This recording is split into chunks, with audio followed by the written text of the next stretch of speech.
Hello and welcome. This is In the Studio, episode 68. Today we'll be programming a shaker loop from scratch using a one-shot sample. So let's get to it. I have this project that I'm working on here. It's brand new and we'll be using that for our beat to work with here. So let's have a quick listen to that.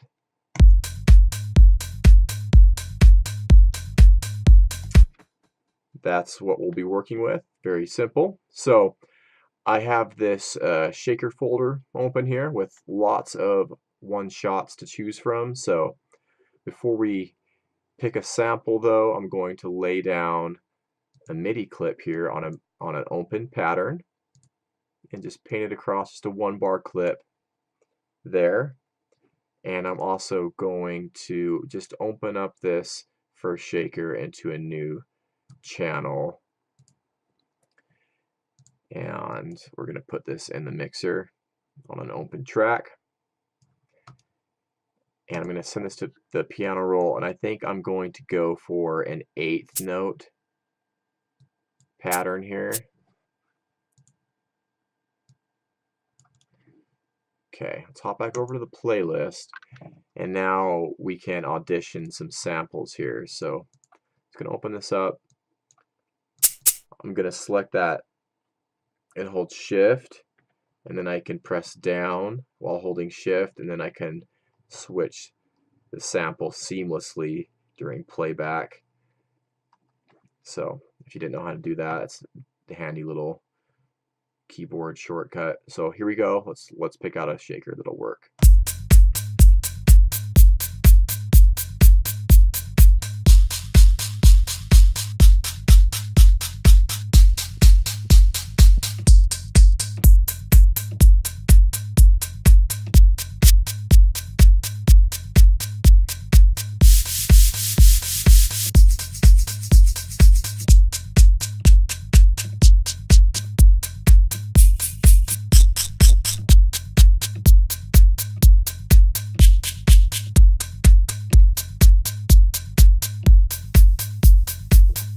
That's the one.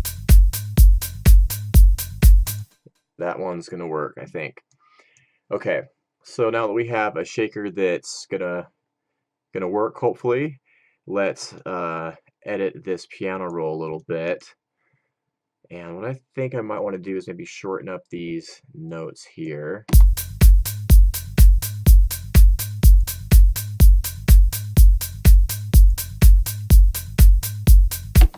And let's add a little bit of variation to the velocity. Even the slightest bit of change in the velocities, especially on hi-hats and shakers and tambourines and things like that, really it makes a huge difference. So let's go ahead and do that.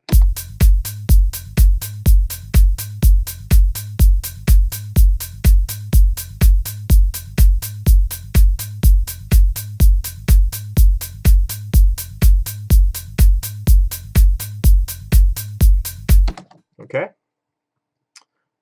that's working. Now I think this could use a little bit more groove, so I'm gonna add some delay on this. So let's hop into the mixer. I'm going to use just Fruity Delay 2. Let's keep it simple. And what I'm thinking is I want to mix in a little bit of a 16th delay on top of this 8th pattern here. So I'm going to pull this down to a 16th note here on the timing, which is the 1. I'm going to pull back on the cutoff a little bit on the feedback signal, take out some of the high energy there. And then let's mix that in.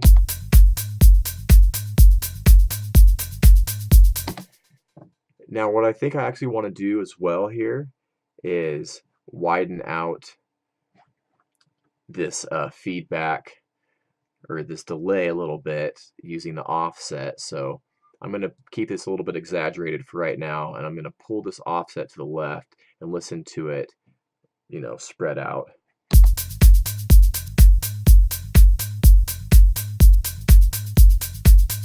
Look at that.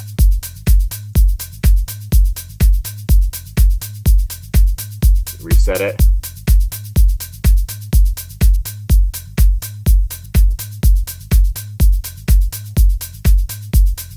So yeah, we'll leave that like that. It sounds nice out wide like that. And then I'm going to pull back this volume on the input of the delay, and we'll just mix that into taste.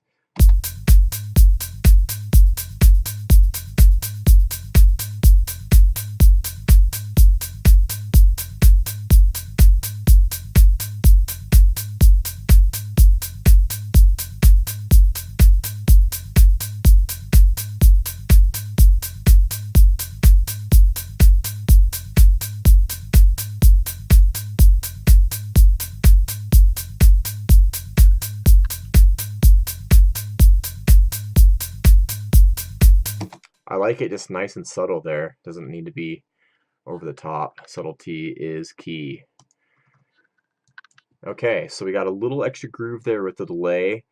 I think this could use a bit of filter modulation as well, just to give that extra kind of sense of urgency, and a little bit more groove.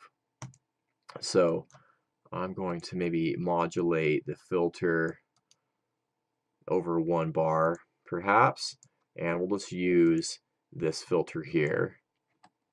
So I'm going to create an automation clip. This is just a low pass filter.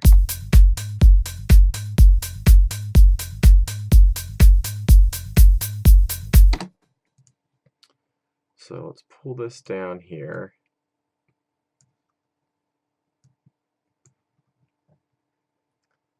And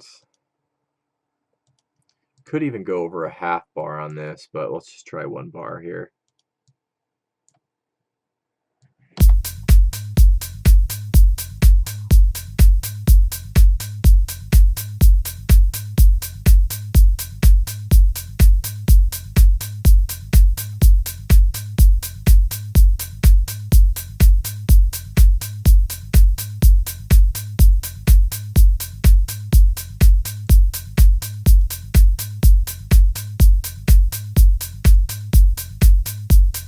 Alright, without the filter modulation.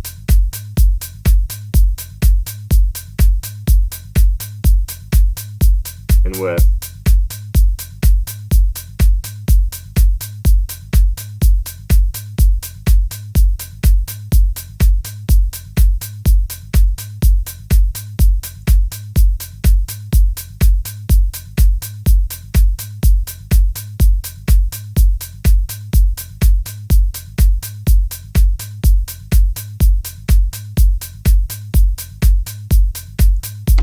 Yeah, it just gives it a little bit more groove, a little bit more interest, a little bit more, movement.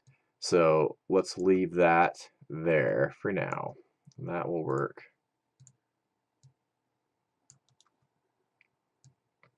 And it's something that you could play around with a little bit just to kind of get the movement. You can try different loop lengths and things like that on the filter modulation and get creative with it.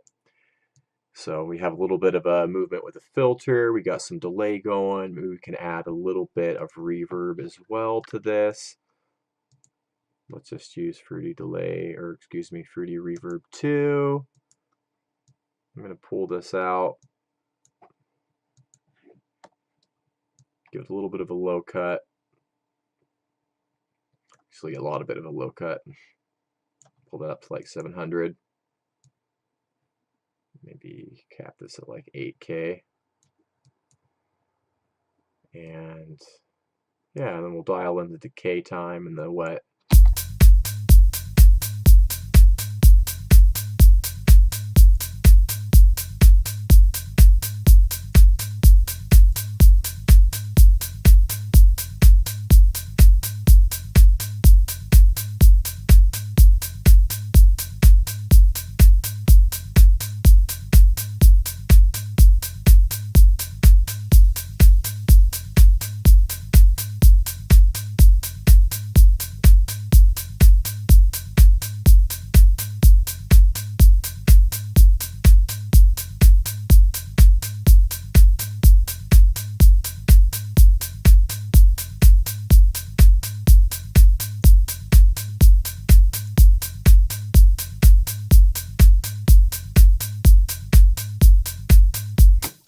Yeah, that sounded good.